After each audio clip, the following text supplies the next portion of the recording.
नमस्ते। बातचीत के हमारे इस खास कार्यक्रम में आप सबका स्वागत। जैसा आप देख रहे हैं, अखिल स्वामी सर हमारे साथ मौजूद है। बहुत स्वागत सर। सर, देश में बहुत सारी चीजें हैं, लेकिन शुरुआत हम जंतर मंतर से ही करेंगे। पहले दिन के प्रोटेस्ट में भी आप रहे, जब सीजेपी ने आंदोलन की शुरुआत की थी, और अब जब परिस्थिति ये पहुंच गई है, यहां तक परिस्थिति भयावह हो गई है कि आमरण अनशन पर बैठे, भूख हड़ताल कर रहे सोनम वांगचुक को सफेद चादरों से घेर करके घसीटते हुए, गाली गलौज करते हुए उठवा ले जाने की खबर सामने आ चुकी है। उनको अस्पताल में भर्ती करा दिया गया। आगे क्या कुछ होगा वो एक अलग बात है। लेकिन एक चीज और, जो जो बात आपने सबसे पहले उठाना शुरू कर किया था, जो आपने सबसे पहले कहा था इस देश के अंदर कि ये अनशन सोनम वांगचुक की बजाय अभिजीत दीपके को करना चाहिए, उनके साथियों को करना चाहिए। तो अब तो अभिजीत दीपके धरने पर बैठ गए हैं। सोनम वांगचुक की गिरफ्तारी के बाद उन्होंने ऐलान कर दिया था कि हम जो है अब वो धरने पर बैठेंगे। अभिजीत दीपके का ये अनशन किस तरीके से देखा जाए? क्या ये सरकार पर दबाव बना पाएगा? क्या ये विपक्ष पर दबाव बना पाएगा? किस पर दबाव बढ़ेगा अब अभिजीत दीपके के अनशन के बाद? या फिर ये सारी सारी चीजें जो है वो एक डैमेज कंट्रोल की कोशिश के तौर पर देखा जाए? क्या माना जाए इसको? जय संविधान। देखिए, मुझे माफ कीजिएगा, मैं अगर ये कहूंगा, ये जो आंदोलन था जैसे वैसे ही हिंदुस्तान की जनता इस प्रकार के एनजीओ संचालित आंदोलनों से बहुत ज्यादा संशय की निगाह से देखती थी। जो अन्ना हजारे के आंदोलन से हमारे देश को धोखा मिला था, वही इस बार दोबारा मिला है। और मैं इसके लिए उत्तरदायी अगर किसी को मानता हूं, अभिजीत दीपके मुझे क्षमा करेंगे और उनके जो बाकी प्रवक्ता है मुझे क्षमा करेंगे। ये नौजवान बच्चों ने, नौसिखियों ने जबरदस्ती ऐसी जगह पे या तो किसी के चढ़ावे पे आके पैर रख दिया जिसके बारे में कोई नॉलेज नहीं थी। जैसे पहले मैंने कथाएं पढ़ी हैं, बचपन में अपनी कथाएं पढ़ी हैं।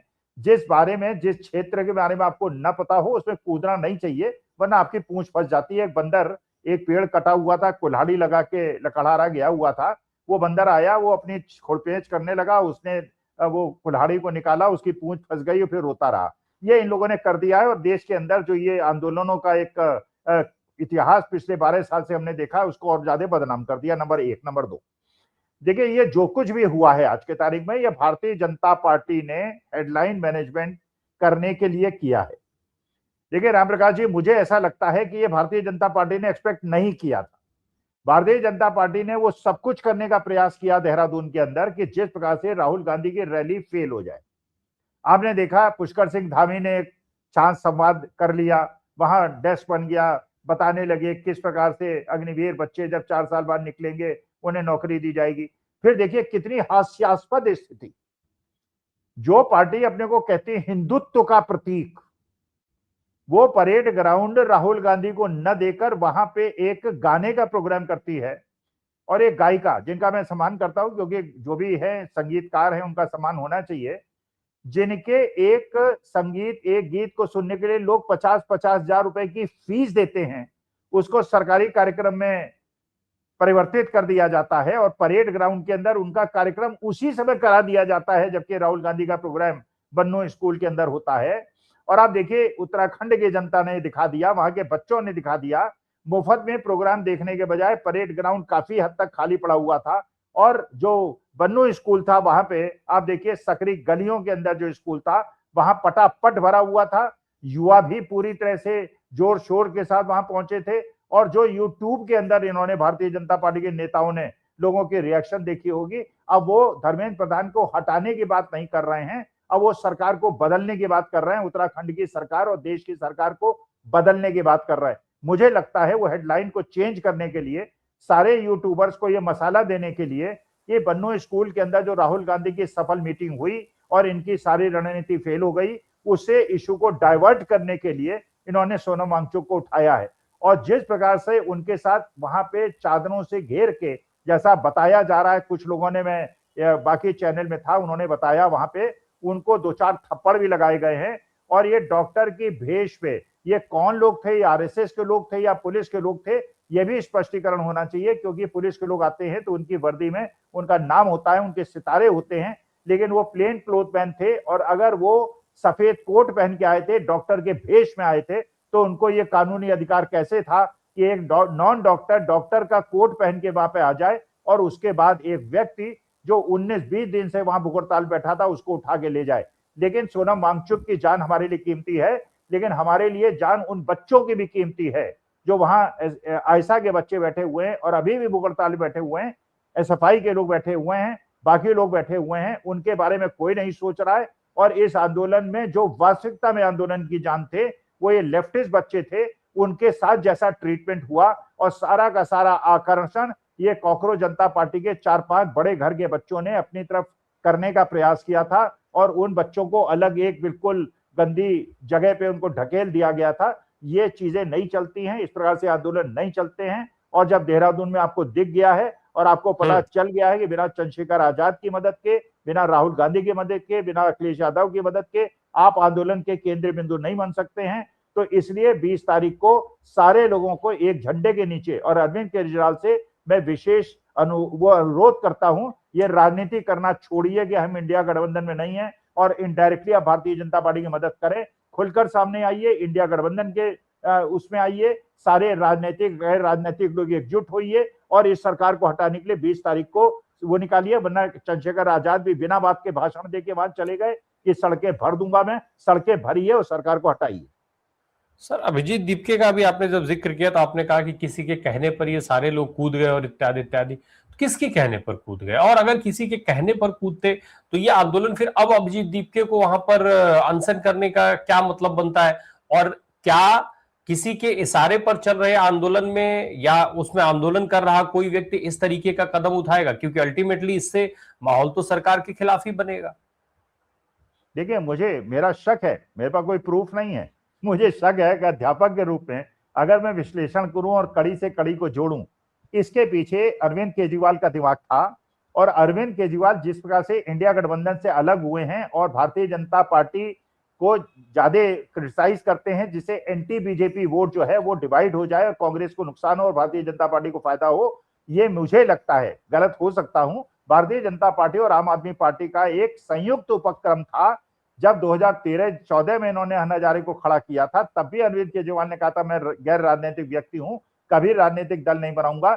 लेकिन जब इन्हें लगा कि अब आम आदमी पार्टी उसका फायदा नहीं उठा सकती, अपने पुराने शिष्यों को कॉकरोच जनता पार्टी के लिए प्रेरित करके इन्होंने कहा कि ये गैर राजनीतिक लोग हैं, लेकिन कॉकरोच जनता पार्टी में पार्टी का होना ये सिद्ध करता है। और जिस दिन पहले दिन मैं वहां गया था, वहां बातें चल रही थी कि इसका नाम बदल के सिटीजन जनता पार्टी कर दिया जाए। मुझे लगता था ये भी राजनीति में कूदने वाले थे, जिससे एंटी बीजेपी वोट डिवाइड हो। ये चाहते थे कि एक बड़ा कद अपना बना लें कि राहुल गांधी को इनके पीछे पीछे चलना पड़े। लेकिन जो मुझे आशा थी, जो मुझे लग रहा था, इसलिए 5 दिन केवल मैं कॉकरोच जनता पार्टी में रहा। टी शर्ट भी मेरी 500 रुपए का नुकसान हो गया और मैंने कॉकरोच जनता पार्टी को तिलांजलि देके इनको क्रिटिसाइज करना शुरू कर दिया। मुझे लगा ये प्रायोजित कार्यक्रम है और इसके पीछे चलना मूर्खता है। लेकिन जिस प्रकार से सोनम वांगचुक के साथ व्यवहार हुआ है वो गलत हुआ है। सरकार को संवाद करना चाहिए, जो बच्चों की समस्याएं हैं उनका निदान करना चाहिए। और वहां जो लेफ्टिस्ट बच्चे बैठे हुए हैं, नेहा बोरा जैसे बच्चे बैठे हुए हैं, उनके भी स्वास्थ्य का ध्यान रखना चाहिए और उनको उनकी बातें माननी चाहिए। अब तो सोनम वांगचुक को उठा लिया गया है, अभिजीत दीपके अनशन पर भी बैठ गए हैं। आगे क्या होगा? क्या किस तरफ बढ़ेगा अभी आंदोलन? देखिए, आंदोलन तो एक ही दिशा में अच्छी तरह से बढ़ सकता है। जब अभिजीत दीपके ये सपना देखना छोड़ दें कि वो केंद्र बिंदु बन जाएंगे, वो अरविंद केजरीवाल बन जाएंगे और सोनम वांगचुक अन्ना हजारे बन जाएंगे और उसके माध्यम से अभिजीत दीपके किसी स्टेट के चीफ मिनिस्टर बन जाएंगे और जो ये दहिया हैं वो कहीं के चीफ मिनिस्टर बन जाएंगे, आशुतोष रांका कहीं के चीफ मिनिस्टर बन जाएंगे। ये सपने इनको देखना छोड़ देना चाहिए। इनको पता है कि आज के तारीख में अगर शक्ति किसी के पास है, आइडियोलॉजी, और जो राहुल गांधी कोटा में भी गए, देहरादून में भी गए, वहां उन्होंने कोई राजनीतिक बातें नहीं की। वो राजनीतिक नेता के रूप में नहीं जा रहे हैं, एक सामाजिक कार्यकर्ता, यूथ के लिए कंसर्न नेता की तरह जा रहे हैं। तो एक यूथ के लिए जो ये इशू है, उनके एम्प्लॉयमेंट का इशू है, उनके पेपर लीक का इशू है, सबको मिलजुल के उसमें लड़ाई लड़नी चाहिए। चाहे लीडरशिप कोई डिसाइड ना हो, लेकिन सबको एकजुट होना चाहिए। अभिजीत दीपके अभी सपने देखने बंद कर दें नेता बनने के और चीफ मिनिस्टर बनने के। वो किसी आंदोलन में लीडरशिप न लें और ये एक जो संयुक्त उपक्रम हो, जो संसद मार्ग का होना चाहिए। चंद्रशेखर रावण भी उसमें आए, अखिलेश यादव भी आए, राहुल गांधी भी आए, अभिजीत दीपके भी आए, सब आए। लेकिन वहां ये ना हो कि ये इसके अंडर में, इस राजनीतिक दल के अंडर में आंदोलन चल रहा है। गैर राजनीतिक लोग भी आए, राजनीतिक लोग भी आए, लेफ्ट भी आए, राइट भी आए, हर आदमी जो देश के संविधान लोकतंत्र को बचाना चाहता है वो एकजुट होकर एक संयुक्त कार्यक्रम के माध्यम से आए, और इसके अंदर कमजोर करना और लीडरशिप को अपने हाथ में लेने का प्रयास किसी को नहीं करना चाहिए। नहीं सर, अगर संसद मार्च का जो अनाउंसमेंट है, पहले से ही जो कॉल दी गई है संसद मार्च को लेकर के 20 तारीख को, उसी दिन मानसून सत्र की शुरुआत हो रही है, क्या भारतीय जनता पार्टी की सरकार ये होने देगी? क्या संसद मार्च जो है वो होने देगी भाजपा किसी भी तरीके से? नहीं होने देगी, ये सब जानते हैं नहीं होने देगी। लेकिन ये चंद्रशेखर आजाद की बात भी सिद्ध हो जाएगी ना, जो कह रहे थे सड़कें भर दूंगा मैं, ऐसी रैली होगी जो दुनिया में किसी ने देखी नहीं होगी। तो देख लेते हैं चंद्रशेखर आजाद को। अरविंद केजरीवाल ने भी तो कहा था ना, अरविंद केजरीवाल भी आए। भाई देखिए, यूथ कांग्रेस एनएसयूआई के लोग लाठी क्यों खाएं और वही वाटर कैनन के प्रहार को क्यों झेलें? सब लोग झेलें। देखिए, ये तो बिल्कुल पक्की बात है, भारतीय जनता पार्टी वाले इनको संसद तक नहीं जाने देंगे, इनकी पिटाई करेंगे, कुटाई करेंगे। लेकिन पिटाई कुटाई करने का जो कर्तव्य है वो केवल यूथ कांग्रेस एनएसयूआई का थोड़ी है। सब लोग चलिए, उसके बाद एक आंदोलन बढ़ेगा, लोग सामने आएंगे, कुर्बानी तो लोगों को देनी पड़ेगी ना, लाठी तो खानी तो पड़ेगी। जब सब लोग आ जाएंगे सर, जब सब लोग आएंगे तो उसमें कांग्रेस कार्यकर्ता भी होंगे, उसमें एनएसयूआई यूथ कांग्रेस के लोग भी होंगे, तो फिर हर आदमी ये दावा करेगा कि हमने सड़क भरी, हमने सड़क भरी। नहीं नहीं, वो सड़क कोई भरे, हम ये पूछेंगे भी नहीं किसके कितने आदमी आए। आप यूथ कांग्रेस का झंडा लेके मत आइएगा, आप चंद्रशेखर आजाद का झंडा मत लेके आइए, आप समाजवादी पार्टी का झंडा लेके मत आइए। आप एकजुट होकर सफेद टी शर्ट पहन के आ जाइए, सफेद कुर्ता पजामा पहन के आ जाइए। आप भूल जाइए आप किस राजनीतिक दल के हैं। आप ये समझिए कि आप के देश के संविधान और लोकतंत्र को बचाने के लिए निकले हैं। और राजनीतिक भाई फायदा किसको होगा? अगर ये निरंकुश सरकार हट जाएगी, पेपर लीक करने वाली सरकार हट जाएगी, मंदिरों में चोरी करने वाली सरकार आ जाएगी, तो देश को फायदा होगा। फिर डिसाइड हो जाएगा कौन लीडरशिप लेगा, जैसे जनता पार्टी के समय में हुआ था। भाई अरविंद केजरीवाल भी तो एक प्रकार से भारतीय जनता पार्टी आरएसएस द्वारा बढ़ाए गए थे ना, फिर उन्होंने भारतीय जनता पार्टी से विद्रोह कर दिया था। वो बाद में देख लेंगे कौन लीडरशिप लेगा, कौन उसका श्रेय लेगा, कौन क्या करेगा, लेकिन पहले सड़कें तो भरो। सर, अगर राहुल गांधी इस समय नहीं उतरे होते, अगर राहुल गांधी का देहरादून में छात्र गुंज कार्यक्रम नहीं होता, तो क्या सोनम वांगचुक की गिरफ्तारी नहीं होती? नहीं होती, नहीं होती। ये सोनम वांगचुक के उसके आंदोलन से परेशान नहीं है भारतीय जनता पार्टी। 2-3 हजार से ज्यादा आदमी नहीं था, और वो जितने भी लोग थे बच्चे नहीं, लेकिन समर्थन मिल रहा था, व्यापक रूप से समर्थन मिल रहा था, तमाम बड़े शहर। अरे मौखिक समर्थन था भाई। जब ये चढ़ूनी वहां पे आए थे, गुरुनाम सिंह चढ़ूनी, कितने किसान लेके आए थे? राकेश टिकैत आए थे, कितने? अगर राकेश टिकैत चाहे अपने गांव के ही बलियान खाप के लोग ले आए तो जंतर मंतर 6 गुना बढ़ जाए। अगर चढ़ूनी अपने लोगों को ले गए तब ये बढ़ जाए। अगर दिपेल यादव अपने कॉन्स्टिट्यूएंसी के लोगों को कह दें 50 बसों में लाद के लोगों को ले आए तो जंतर मंतर 6 गुना बढ़ जाए। ये केवल फेस सेविंग के लिए आए थे। कल ये दोष ना लगे कि सोनम वांगचुक को हो गया इसलिए, और जो इन लोगों ने अपने आप ही एक ऐसा मिशन बना दिया, जो हमारे साथ नहीं है वो एक प्रकार से दोषी होगा, उसको दंड मिलेगा। सब केवल फोटोशूट के लिए आए थे। असली टेस्ट होगा 20 तारीख को। अगर वहां सड़कें भर गई और उसके बाद नहीं, तो अल्टीमेटली फाइट तो देखिए एक ही पार्टी कर रही है। ना समाजवादी पार्टी इस प्रकार से आंदोलन चला रही है, ना आरजेडी चला रही है, ना शिवसेना चला रही है। सबकी एक्सपेक्टेशन केवल राहुल गांधी से है, क्योंकि आज के तारीख में राहुल गांधी एक केंद्र बिंदु बन गए हैं। और देहरादून में दिखा दिया, कोटा में दिखा दिया, और कोटा से बड़ी रैली जो हुई है, ये सम्मेलन हुआ है देहरादून में हुआ है, तो अगर वो दिल्ली में करेंगे इससे 100 गुना बड़ा होगा। तो ये विपक्षी दल अपना नुकसान कर रहे हैं अगर एक छतरी के नीचे नहीं आ जाते, वरना वो स्थिति ना हो जाए जब इंदिरा जी ने इंदिरा कांग्रेस बनाई थी, निजलिंग कप्पा और एसके पाटिल जैसे लोगों ने इंदिरा जी को छोड़ दिया था। उनके छोड़ने के बावजूद इंदिरा जी जीत गई थी। कहीं ये स्थिति ना हो जाए कि विपक्षी दल भी खत्म हो जाए, भारतीय जनता पार्टी भी खत्म हो जाए, और राजीव गांधी की तरह राहुल गांधी को 400 सीटें मिल जाए। अगर निष्पक्ष चुनाव हो जाए, जो ज्ञानेश कुमार गुप्ता जी के तत्वावधान में संभव नहीं है, तो 20 तारीख को अगर चंद्रशेखर आजाद चाहते थे इनका वो करना, दिपेल यादव चाहती थी और ये पवन खेड़ा चाहते थे, तो बिना अपने पार्टी का झंडा लिए हुए 20 तारीख को भरे। वरना भारतीय जनता पार्टी जो चाहती थी उसने कर लिया, डिस्कशन को उसने सोनम वांगचुक की तरह मोड़ दिया। अब हम आप देहरादून की रैली की बात नहीं कर रहे। सर, देहरादून की रैली जिस तरीके से वहां पर भीड़ आई, छात्रों का जो दर्द था, जिस तरीके से बच्चों के परिवारों से संवाद हुआ राहुल गांधी का, ये क्रम भी देश में और आगे बढ़ने जा रहा है निश्चित तौर पे। अब अगर ये क्रम आगे बढ़ा और दूसरी तरफ संसद का सत्र है, तो संसद के अंदर घेरने की बात, ये सारे मुद्दे उठाने की बात कांग्रेस पहले ही कह चुकी है। तो क्या अगर 20 तारीख के आंदोलन में विपक्ष के तमाम दल जिनका भी आपने जिक्र किया वो शामिल नहीं होते हैं, तो ये आंदोलन कुछ कमजोर पड़ सकता है, या फिर राहुल गांधी और कांग्रेस मिलकर के इस आंदोलन को और बड़ा करते हुए दिखाई दे जा पाएंगे, आगे ले जा सकते हैं, ले जा पाने की स्थिति में दिख रहे हैं? देखिए, संसद के अंदर तो कुछ नहीं होगा, उससे कुछ नहीं फल मिलने वाला है, ऐसा मुझे लगता है। अगर इसके अंदर सब लोग एकत्रित होकर, सम्मिलित होकर 20 तारीख को इकट्ठे नहीं हुए, तो ये सारा का सारा आंदोलन जो है कांग्रेस केंद्रित हो जाएगा और राहुल गांधी केंद्रित हो जाएगा, जिसका नुकसान कांग्रेस जनता पार्टी को भी होगा और विपक्षी दलों, क्षेत्रीय दलों को भी होगा। सारा का सारा जो भार आ जाएगा वो राहुल गांधी पे आ जाएगा, क्योंकि आज के तारीख में जनता देख रही है कि लड़ कौन रहा है, केवल राहुल गांधी लड़ रहा है। यूथ कांग्रेस लड़ रही है, नहीं लड़ रही है।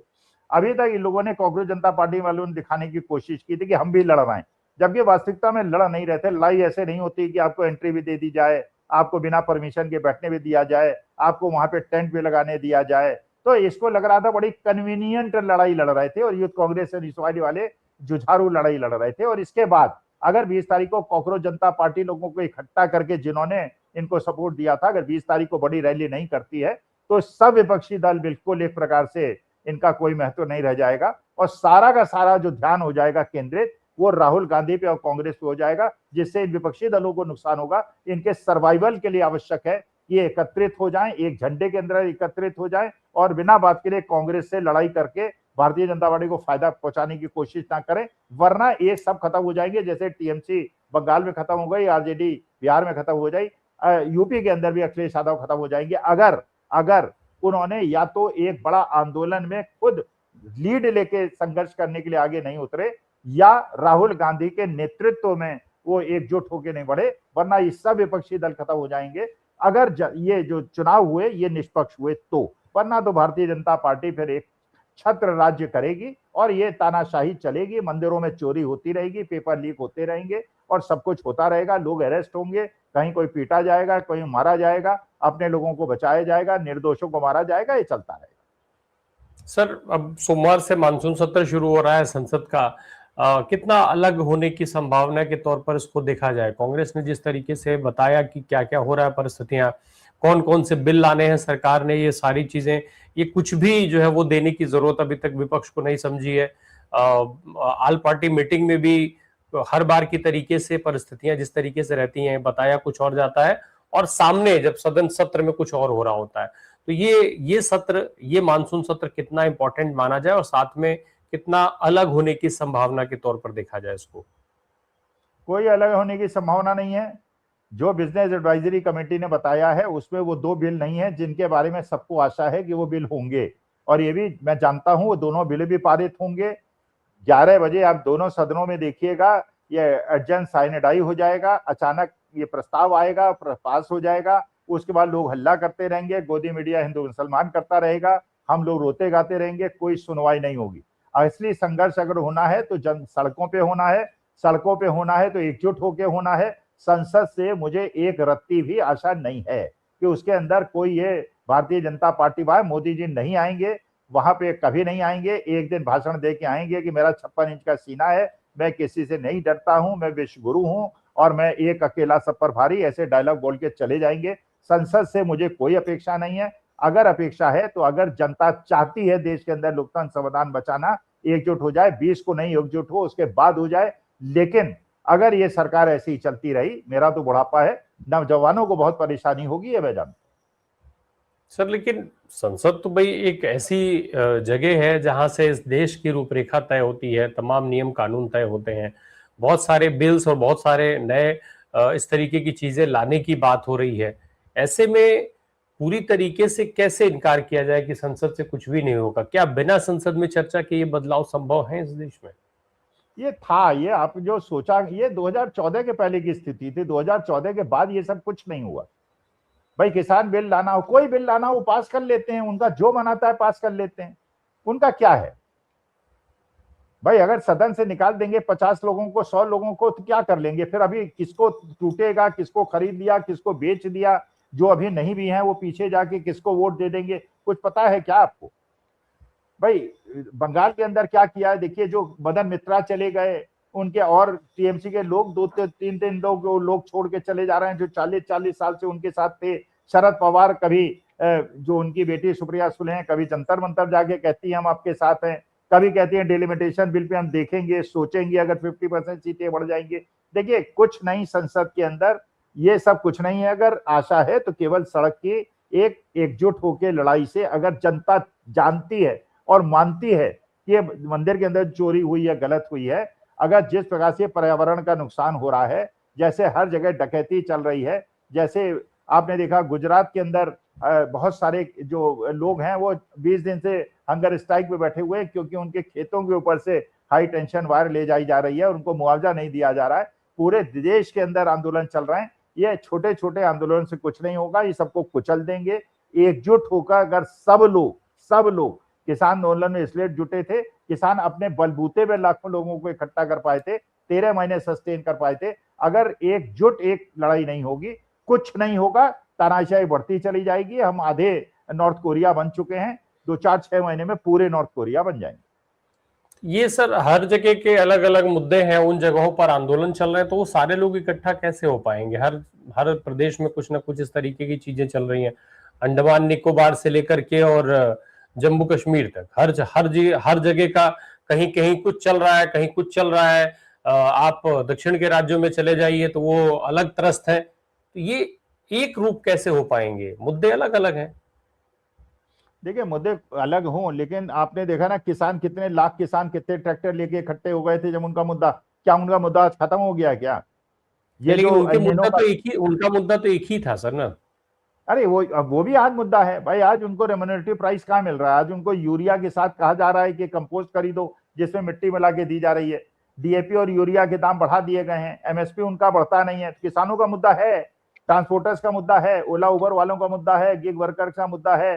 सीएनजी के दाम बढ़ा रहे हैं, पेट्रोल में वो मिला रहे हैं, इथेनॉल मिला रहे हैं। एथेनॉल जो है नीचे जम रहा है, बड़ी बड़ी गाड़ियां खराब हो रही हैं। हाईकोर्ट कह रहा है मारुति को कि 20 लाख रुपए वापस करो। तो ये मतलब सिद्ध हो रहा है सब कुछ ना भाई। पॉइंट ये है, अगर रामलीला ग्राउंड के अंदर राहुल गांधी की एक कॉल पे लाखों लोग इकट्ठे हो सकते हैं, देहरादून के अंदर हजारों लाखों लोग इकट्ठे हो सकते हैं, तो अगर दिल्ली के अंदर आप रामलीला ग्राउंड में कोई कॉल देंगे तो वहां मानी बात है कि आज के तारीख में जनता अगर इसको समझ रही है, और पता चल जाएगा समझ रही कि नहीं समझ रही है।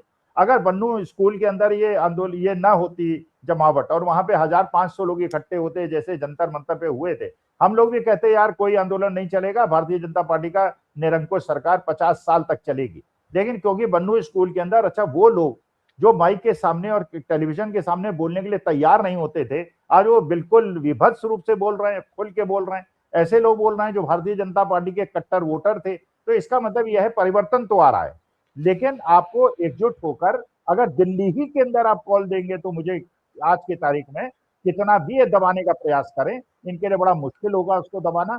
लेकिन अगर ये सोचेंगे कुछ नहीं होगा, संसद में कोई डिस्कशन करा लेंगे, वो नहीं होने वाला है। वहां पे ना लोकसभा के अंदर कुछ होगा ना राज्यसभा के अंदर होगा, वहां वही होगा जो अमित शाह साहब और मोदी जी चाहेंगे। चलिए, बहुत शुक्रिया सर हमसे बात करने के लिए। मुद्दा बहुत इंपॉर्टेंट है। अब इस देश के अंदर इस मुद्दे पर कितना बड़ा आंदोलन विपक्ष खड़ा कर पाता है, ये उनके लिए बहुत बड़ी चुनौती है, क्योंकि अगर ये आंदोलन खड़ा नहीं होगा तो सरकार के लिए तो any how win win situation है, और फिर पेपर लीक और भर्ती घोटाले तो क्या ही रुकेंगे, ये बल्कि शायद बहुत ही तेज रफ्तार में ये बढ़ेंगे, क्योंकि सरकार को समझ में आ जाएगा कि ये मुद्दे जनता को सीधे तौर पर इकट्ठा नहीं कर पा रहे, प्रभावित तो कर रहे लेकिन इकट्ठा नहीं कर पा रहे। तब शायद ये घटनाएं हम देश में और बढ़ते हुए देखेंगे और ये वो चीजें बड़ी विभत्स रूप लेते हुए आगे दिखने लग जाएंगी। धन्यवाद सर हमसे बात करने के लिए।